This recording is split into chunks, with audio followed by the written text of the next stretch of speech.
Hello दोस्तों, नमस्कार। मैं आज फिर से हाजिर हूं आपके अपने YouTube channel do for best में। दोस्तों, जैसा कि हम लोगों ने पिछली क्लास में जाना था संघ और राज्यों के अधीन सेवाओं के बारे में, हमारा नेक्स्ट टॉपिक है निर्वाचन आयोग।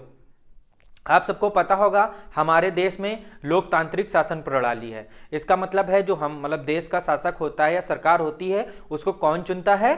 तो जनता चुनती है। अब प्रत्यक्ष तरीके से चुनाव हो इसके लिए हमारे संविधान में निर्वाचन आयोग की व्यवस्था की गई है ना। अगर मान लो सरकारी चुनाव कराएगी तो उसमें हस्तक्षेप भी कर सकती है, इसीलिए एक स्वतंत्र आयोग का गठन किया गया है ना। हमारे संविधान में गठन किया गया है, हम उसके बारे में जानेंगे जो वनडे एग्जाम के लिए महत्वपूर्ण है। हम सिर्फ वही क्वेश्चन लेके आए हैं और इससे बाहर कुछ नहीं जाएगा, ये दावा है हमारा, है ना। तो पहली बात करेंगे हम निर्वाचन आयोग, है ना। निर्वाचन आयोग हम बात करें कौन से भाग में है, तो भाग 15 में है। और अनुच्छेद की अगर बात करें तो अनुच्छेद 324 से 329 का तक है। ठीक, भाग 15 से आपको पता होगा कि हम लोग भाग वाइज लाइन से बिल्कुल चल रहे हैं। पहले भाग 1 पढ़ा, भाग 2 पढ़ा, इसी तरह भाग 14 लास्ट टाइम था, अब भाग 15। इसी तरह धीरे धीरे हम भाग 20 तक खत्म। हालांकि भाग 24-25 हैं तो लेकिन वो पेपर के पॉइंट ऑफ व्यू से रिलेवेंट नहीं है। तो हमारा कौन से अनुच्छेद से अनुच्छेद तक है? 324 से 329 का तक। ओके, अगर हम निर्वाचन की बात करें तो जो भारत की निर्वाचन प्रणाली है, मतलब कि जो चुनाव की प्रणाली है, तो वो कहां से ली गई है? ब्रिटेन से ली गई है। मोस्ट इंपॉर्टेंट है, जो निर्वाचन प्रणाली है कहां से ली गई है? ब्रिटेन से ली गई है। ओके, अगर हम उसके बात करें कि कब यह हमारा आयोग बना, तो 25 जनवरी 1950 को निर्वाचन आयोग की स्थापना की गई। देखो, संविधान में बात तो कह दी गई थी, लेकिन आयोग कब बना? आयोग बना 25 जनवरी 1950 को। तो अगर पूछा जाए क्वेश्चन कि निर्वाचन आयोग की स्थापना कब हुई, तो 25 जनवरी 1950 को। अब 25 जनवरी को 2011 से राष्ट्रीय मतदाता दिवस के रूप में इसको मनाया जाने लगा है ना। अब पहले नहीं मनाया जाता था, लेकिन 2011 से इसको मनाया जाने लगा राष्ट्रीय मतदाता दिवस के रूप में। सब लोगों को पता होगा, बहुत सारी रैलियां भी होती हैं वोटर जागरूकता के लिए। उसके बाद हम बात करेंगे अनुच्छेद 324। अनुच्छेद 324 में क्या है? अनुच्छेद 324 में है कि निर्वाचन आयोग के बारे में, है ना। निर्वाचन आयोग के बारे में, उसके उपबंधों के बारे में है। उसमें कौन आयुक्त होगा, कितने आयुक्त होंगे, कितने सहायक आयुक्त होंगे, ये सब इसमें दिया हुआ है। मतलब अगर हम बात करें एक नज़र से तो गठन के बारे में, निर्वाचन आयोग के गठन के बारे में है अनुच्छेद 324। अब निर्वाचन आयोग में बात करें तो एक मुख्य आयुक्त होता है, उसके बाद 2 अन्य चुनाव आयुक्त होते हैं। ठीक, पहले व्यवस्था नहीं थी, लेकिन शायद 1989 ऐसे ही समथिंग दो अन्य चुनाव आयुक्त आने लगे। लेकिन अभी हम बात करेंगे सिर्फ मुख्य निर्वाचन आयुक्त की। मुख्य निर्वाचन आयुक्त प्रथम कौन थे? सुकुमार सेन। अगर हम प्रथम मुख्य निर्वाचन आयुक्त की बात करें तो कौन थे? सुकुमार सेन। देखो, अनुच्छेद 324 में एक बार फिर से बता देता हूं, कुछ नहीं है। निर्वाचन आयोग के बारे में जो नियम है वो अनुच्छेद 324 में है। क्वेश्चन एक बार ये आया है कि निर्वाचन आयोग किस अनुच्छेद में है, तो निर्वाचन आयोग 324 में है। ओके, उसके बाद मुख्य निर्वाचन आयुक्त, जो हमारा देश जब स्वतंत्र हुआ तो सबसे पहले कौन निर्वाचन आयुक्त बना था? मतलब जब ये 25 जनवरी 1950 को निर्वाचन आयोग बना तो मुख्य निर्वाचन आयुक्त सबसे पहले बनाया गया था सुकुमार सेन को। किसको बनाया गया था? सुकुमार तथा कुछ अन्य निर्वाचन आयुक्त, है ना। इनका नाम इंपॉर्टेंट नहीं है, कुछ अन्य निर्वाचन आयुक्त भी होते हैं। उसके बाद अगर हम निर्वाचन आयुक्त की कार्यकाल की बात करें तो इसका कार्यकाल 6 वर्ष या 65 वर्ष बताया था। अधिकतम कार्यकाल इनका 6 वर्ष हो सकता है, और अगर ये 65 वर्ष की आयु पार कर लेते हैं या पा जाते हैं तो ये रिटायर हो जाएंगे, भले चाहे इनके 6 वर्ष पूरे हों चाहे ना हुए हों। तो आशा करते हैं कि यह समझ में आ गया होगा। उसके बाद हम बात करेंगे अनुच्छेद 325 के बारे में। अनुच्छेद 325 में क्या है? निर्वाचक नामावली के बारे में। ठीक। निर्वाचक नामावली अगर हम सरल शब्दों में कहें तो जो हमारा जैसे मान लो विधानसभा का चुनाव होता है ना, विधायकी का चुनाव होता है, जब विधायकी का चुनाव होता है तो एक वोटर लिस्ट आती है, मतदाता सूची जिसको बोलते हैं, उसमें पहले ही 6 महीना पहले काम चालू हो जाता है, घटाना बढ़ाना, तो वो सारा कार्य कौन करता है, तो निर्वाचन आयोग करता है। निर्वाचन आयोग ये किस अनुच्छेद में है, मतलब ये निर्वाचक नामावली तैयार करने का प्रावधान, तो ये हमारा 325 में 325 में दिया गया है कि निर्वाचन आयोग मतदाता सूची को तैयार करेगा। इसमें किसी को मतलब अगर वो वयस्क हो चुका है, 18 साल के ऊपर हो, सबको शामिल किया जाएगा। कुछ अपवाद भी हैं, उसके बारे में नहीं जानना है मुझे, क्योंकि वो परीक्षा में नहीं आते हैं। ओके, तो 325 समझ में आ गया होगा आपको। अब बात करेंगे हम 326। 326 में क्या है, अनुच्छेद 326 में है लोकसभा तथा राज्य विधानसभाओं के लिए निर्वाचन का वयस्क मताधिकार के आधार पर होना। सरल भाषा में जैसे मान लो हम लोगों के लोकसभा के चुनाव होते हैं एंड विधानसभा के चुनाव होते हैं, अगर सरल भाषा विधायक एंड सांसद दोनों के चुनाव होते हैं, तो इनका कौन चुनाव कराएगा, इनका चुनाव कराता है निर्वाचन आयोग। और कैसे कराता है, वयस्क मताधिकार। वयस्क मताधिकार का मतलब है जितने लोग 18 साल से ऊपर हैं, जिनका निर्वाचक नामावली में नाम है, सब लोग वोट डालेंगे। इस प्रक्रिया से आप लोग अच्छी तरह से जानते होंगे, है कि नहीं। वोट डालने जरूर गए होंगे, तो अगर आपका नामावली में नाम है तो वोट डालने चले जाओगे। तो ये किस अनुच्छेद में है, तो अनुच्छेद 326 में लोकसभा तथा राज्य विधानसभाओं के लिए निर्वाचनों का वयस्क मताधिकार के आधार पर होना। ठीक, अगर हम इन दोनों की बात करें तो प्रत्यक्ष रूप से भी होता है ना, प्रत्यक्ष रूप से मतलब डायरेक्ट, मतलब हम डायरेक्ट वोट देने जाते हैं, किसी के द्वारा नहीं, हम खुद जाते हैं अपना प्रतिनिधि चुनने, है ना। उसके बाद हम बात करेंगे आयोग की कार्य एवं शक्तियां, और 3 अनुच्छेद हैं, वो इंपॉर्टेंट नहीं है, ठीक, वो इंपॉर्टेंट नहीं है। उसके बाद हम करेंगे आयोग की कार्य एवं शक्तियां, मतलब आयोग के क्या क्या कार्य हैं और क्या क्या शक्तियां हैं, मतलब क्या क्या कर सकता है। क्वेश्चन आता है कि ये जो कार्य है किसके तहत आता है, चुनाव आयोग दिया रहे, निर्वाचन आयोग दिया रहेगा, है ना, बहुत सारे आयोग पूछा, राष्ट्रपति करता है, प्रधानमंत्री करता है, निर्वाचन आयोग करता है। तो इनके हम कुछ कार्य हैं, इनके बारे में जान लेते हैं। पहला कार्य यह है कि राष्ट्रपति व उपराष्ट्रपति, संसद और राज्य विधानमंडल के सदस्यों का चुनाव। इसका मतलब है राष्ट्रपति व उपराष्ट्रपति का चुनाव कौन कराता है, निर्वाचन आयोग कराता है। और विधानसभा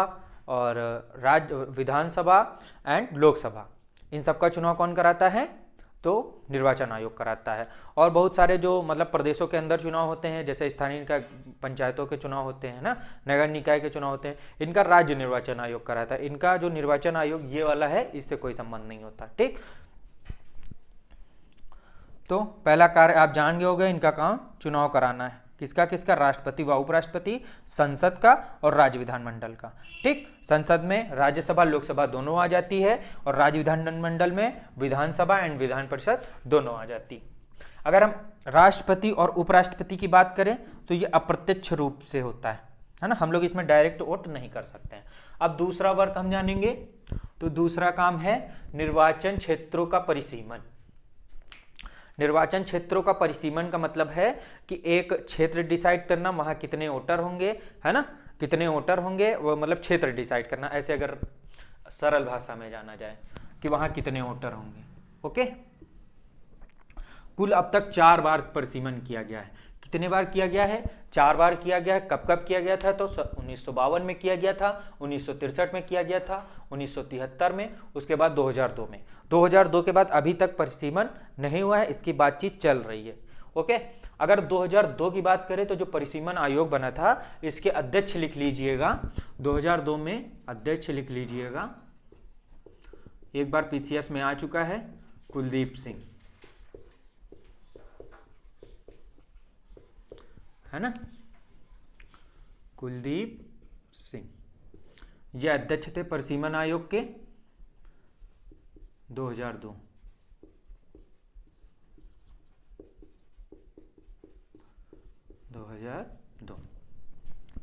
ओके, तो अब हम तीसरे कार्य के बारे में जानेंगे, मतदाता सूची तैयार करना। बहुत सरल सा काम है, आप सबको पता है कि मतदाता सूची कौन तैयार कराता है, तो निर्वाचन आयोग कराता है। उसके बाद राजनीतिक दलों को मान्यता। राजनीतिक दल कुछ पार्टियां, जैसे बहुत सारी पार्टियां हैं, राजनीतिक पार्टियां हैं, उसमें बहुत सारी जो क्षेत्रीय पार्टियां होती हैं और कुछ राष्ट्रीय दर्जा प्राप्त होता है ना।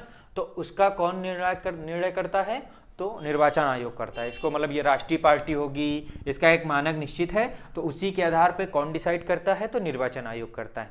ओके, अब निर्वाचन का संचालन, चुनाव का संचालन भी यही करता है। उसके बाद अर्ध न्यायिक न्याय, उसके बाद क्या, अर्ध न्यायिक न्याय। इसका मतलब ये है कि जो न्याय का जो कार्य होता है, ये मतलब थोड़ा बहुत न्याय का भी कार्य करता है। अर्ध न्यायिक मतलब थोड़ा बहुत न्याय का भी कार्य करता है। कब करता है, अब जब जैसे मान लो कोई विधायक है, उसको लगा कि ये अयोग्य है ना, किसी अयोग्य है या दल बदल सूची के आधार पर उसको अयोग्य घोषित करा जा रहा है, तो राष्ट्रपति पहली बात तो उसको अयोग्यता निर्धारित करता है कि नहीं, लेकिन किसकी परामर्श पर करता है, तो निर्वाचन आयोग की परामर्श पर करता है ना। निर्वाचन आयोग सलाह देता है कि हाँ अयोग्य है कि योग्य है, तभी राष्ट्रपति ये करता है। तो एक प्रकार से इसका ये न्यायिक कार्य हो गया ना। अर्ध न्यायिक कार्य भी निर्वाचन आयोग का है। चुनाव रद्द कराना, ये भी इसका काम है। चुनाव कौन रद्द करा सकता है, यही करा सकता है। अगर लगता है उसे चुनाव में धांधली हुई है, निष्पक्ष तरीके से चुनाव नहीं हो पाए हैं, तो उसको रद्द करा सकता है हमारा निर्वाचन आयोग। उसके बाद सबको पता होगा आचार संहिता लागू हो जाती है चुनाव के पहले, तो इसको कौन तैयार करता है, तो हमारा निर्वाचन आयोग तैयार करता है। ओके, आचार संहिता, राजनीतिक दलों के लिए आचार संहिता तैयार करना किसका काम है, निर्वाचन आयोग का काम है। उसके बाद हमने जान लिया, ठीक, सरल तरीके से अपना चुनाव करा देते हैं शांतिपूर्ण ढंग से। अगर उसे कहीं भी लगता है तो उसको रद्द भी कर सकते हैं। अब हम बात करेंगे कुछ समितियां। देखो, लोकतांत्रिक व्यवस्था है जरूर अपने यहाँ, ठीक, वयस्क मताधिकार भी है, सब लोग वोट देने भी जाते हैं, लेकिन ये बात किसी से छुपी नहीं है कि राजनीति में बल और धन का प्रयोग होता है ना। बल और धन का बहुत ज़्यादा, अब तो बहुत ज़्यादा प्रयोग होने लगा है। एक आम आदमी चुनाव लड़ने की सोच भी नहीं सकता, मतलब सांसद और विधायकी का। ओके, तो उसी के तहत पिछले भी कई सालों में ये मतलब कि समस्याएं आती रही हैं, ठीक, जब से देश आज़ाद हुआ है हमारा, तब से समस्याएं आती रही हैं। लेकिन उसके लिए कुछ सुधार, मतलब समितियां बनाई गई सुधार के लिए, तो उन्हीं समितियों के बारे में हम पढ़ेंगे, है ना। उन्हीं समितियों के बारे में पढ़ेंगे। पहली समिति बनाई गई थी चुनाव सुधार के लिए, के संथानम समिति, ठीक। के संथानम समिति कब बनाई गई थी, तो 1963 में बनाई गई थी। 1963 में मोस्ट इंपॉर्टेंट है, ये क्वेश्चन पूछा जाता है कि के संथानम समिति का गठन कब हुआ था, तो 1963 में हुआ था। और इसमें दो महत्वपूर्ण कार्य थे, कौन कौन से थे, सीवीसी की स्थापना, ठीक, केंद्रीय सतर्कता आयोग की स्थापना की गई थी। किस समिति की सिफारिश पर, तो के संथानम समिति की सिफारिश पर। इसको रट्टा मार लीजिए, बहुत बार क्वेश्चन आ चुका है। ओके, और इसमें चुनाव के लिए बोला गया था न्यूनतम शैक्षिक योग्यता की सिफारिश की गई थी कि जो लोग चुनाव लड़ते हैं उनके लिए न्यूनतम शैक्षिक योग्यता निर्धारित की जाए, है ना। उनका जो वो क्वालिफिकेशन है वो डिसाइड किया जाए कि कितनी रहेगी, एक मानक के तौर पे, ठीक। उसके बाद 1974 में बनी तारकुंडे समिति, यह भी मोस्ट इंपॉर्टेंट है, बहुत बार आ चुका है पेपर में। ये जितनी भी समितियां हैं सब मोस्ट इंपॉर्टेंट की सूची में डाल लीजिएगा, इनको रट्टा मान लीजिए, बहुत बार पेपर में आ चुकी, ठीक। पेपर पूछने का अगर हम तरीका देखें तो बहुत सारे, मतलब क्वेश्चन पूछने का तरीका कि मान लो पूछ लेगा कि ये समिति किससे संबंधित है, चुनाव सुधार से, केंद्र और राज्य के संबंध के सुधार से, मूल अधिकारों से, बहुत सारे मतलब दे देता है। उसके बाद अगर 4 तुम्हें दे देगा, 1 हटा देगा, है ना। तो चलो अब हम दूसरी बात करते हैं, तारकुंडे समिति। तारकुंडे समिति का गठन कब हुआ, 1974 में हुआ। 1974 में इन्होंने क्या सिफारिश की थी कि वयस्क मताधिकार की उम्र 21 वर्ष से घटाकर 18 वर्ष कर दी जाए। पहले जब हमारा संविधान बना था या लागू हुआ था, तो जो वयस्क की वो उम्र है वो 21 साल थी, 18 वर्ष नहीं थी, जो अभी प्रेजेंट टाइम पे 18 वर्ष है, ठीक। वोट देने का अधिकार, उम्र, अधिकतम उम्र के मतलब मिनिमम उम्र कितनी है, 18 वर्ष। पहले कितनी थी, 21 वर्ष। और ये तारकुंडे समिति की सिफारिश पर इस उम्र को घटा दिया गया था। एक संशोधन लिख लीजिएगा इसमें, संविधान संशोधन, हालांकि लिखा चुके हैं, संविधान संशोधन 61वें, है ना, 61वें संविधान संशोधन के तहत 1989 में। 1989 में 61वें संविधान संशोधन के तहत 21 वर्ष से घटाकर उम्र 18 वर्ष की कर दी गई वयस्क मताधिकार की। ओके, वयस्क मताधिकार की उम्र 21 वर्ष से 18 वर्ष कर दी गई। कब कर दी गई? सन 1989 में। और कौन से संविधान संशोधन के तहत? तो 61वें संविधान संशोधन के तहत। ओके, बहुत बार क्वेश्चन पूछा जा चुका है, इसको नोट कर लीजिएगा। ओके, अब हम बात करेंगे तीसरी समिति के बारे में, दिनेश गोस्वामी समिति। दिनेश गोस्वामी समिति कब बनी थी? 1990 में बनी थी। इन्होंने क्या किया था? ईवीएम का प्रयोग करना चाहिए और वोटर आईडी, जो प्रेजेंट टाइम पे व्यवस्था है वोटर आईडी की, है ना, आप सबके पास वोटर आईडी होगी। वोटर आईडी के बारे में कुछ ना कुछ तो जरूर जानते होंगे, अगर नहीं होगी तो वोटर आईडी की व्यवस्था किस समिति की सिफारिश पर हुई थी? तो दिनेश गोस्वामी समिति की सिफारिश पर सन 1990। यह भी इंपॉर्टेंट है। उसके बाद 2-3 फैक्ट हैं जो जान लेते हैं। एक, महिला जो है मुख्य निर्वाचन आयुक्त बनी थी कार्यवाहक के तौर पे। इनका नाम जान लो, रमा देवी। ठीक, इनका पूरा नाम और कुछ है पर ऐसे याद करो, रमा देवी जो थी मुख्य निर्वाचन आयुक्त बनी थी, वो भी कार्यवाहक रूप से, है ना। पूछा जाता है क्वेश्चन, महिला मुख्य निर्वाचन आयुक्त रमा देवी, बस एक ही बनी अभी तक, आपको ज़्यादा कन्फ्यूजन होने की ज़रूरत नहीं है। उसके बाद भारत में ईवीएम का आविष्कार किसने किया? तो ईवीएम का आविष्कार एमवी हनीफा ने किया 1980 में। कब किया? 1980, एमवी हनीफा। ठीक, इसका प्रथम प्रयोग कहाँ हुआ? तो केरल में कुछ चुनाव चल रहे थे, उसमें हुआ। अगर हम बात करें कि जो लोकसभा का चुनाव होता है वो मतलब कब किया गया लोकसभा के चुनाव में ईवीएम का प्रयोग? तो 14वीं लोकसभा में, है 14वीं लोकसभा में। 14वीं लोकसभा कब चुनी जा रही थी? तो 2004 में।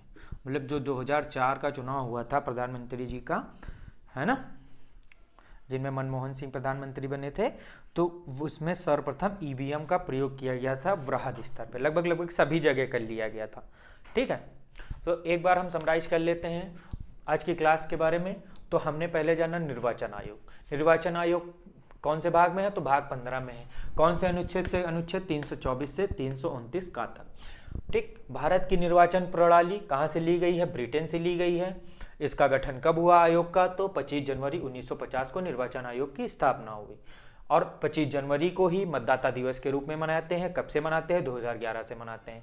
अनुच्छेद 324 में क्या है? निर्वाचन आयोग के बारे में उपबंध है। मुख्य निर्वाचन आयुक्त, प्रथम मुख्य निर्वाचन आयुक्त, है ना, मुख्य निर्वाचन आयुक्त प्रथम सुकुमार सेन थे। कौन थे? सुकुमार सेन। कुछ अन्य निर्वाचन आयुक्त भी थे, उससे कोई मतलब नहीं। मुख्य निर्वाचन आयुक्त का कार्यकाल कितना होता है? 6 वर्ष होता है या 65 वर्ष होता है। ठीक, 65 वर्ष की आयु तक। उसके बाद 325 के बारे में जाना, मतदाता सूची तैयार करता है। 326 के बारे में जाना, 326 में लोकसभा राज्य विधानसभाओं के लिए निर्वाचन वयस्क मताधिकार, इसके बारे में है। ठीक, उसके बाद कुछ शक्तियों के बारे में जाना, कार्य के बारे में जाना कि राष्ट्रपति, उपराष्ट्रपति, संसद और विधानमंडल के सदस्यों का चुनाव कराता है। परिसीमन भी यही कराता है, मतदाता सूची भी तैयार करता है और दलों को मान्यता भी देता है, राजनीतिक दलों को। निर्वाचन का संचालन, अर्धन्यायिक कार्य, चुनाव रद्द करना और आचार संहिता तैयार करना। कुछ समितियों के बारे में जाना, के संतानम समिति, तारकुंडे समिति, दिनेश गोस्वामी समिति। बस 3 समितियां हैं, इनको याद कर लीजिएगा। और कुछ फैक्ट के बारे में जाना। तो दोस्तों आप लोगों को पता है कि धीरे धीरे हम लोग पॉलिटी की समाप्ति की ओर बढ़ रहे हैं, है ना। धीरे हम लोगों ने जैसे पहली क्लास में हमने सिलेबस डिस्कस किया था, लगभग 20-21 पॉइंट, तो हम लोग 16-17 पे आ गए हैं, है ना। 16-17 पे आ गए हैं और धीरे धीरे इसको ख़त्म कर लेंगे। और दोस्तों बस आज के लिए इतना ही, और ज़रूर से ज़रूर बताइएगा कैसी लगी हमारी क्लास। चैनल को सब्सक्राइब करिए और ज़्यादा से ज़्यादा शेयर करिए दोस्तों। बहुत बहुत धन्यवाद।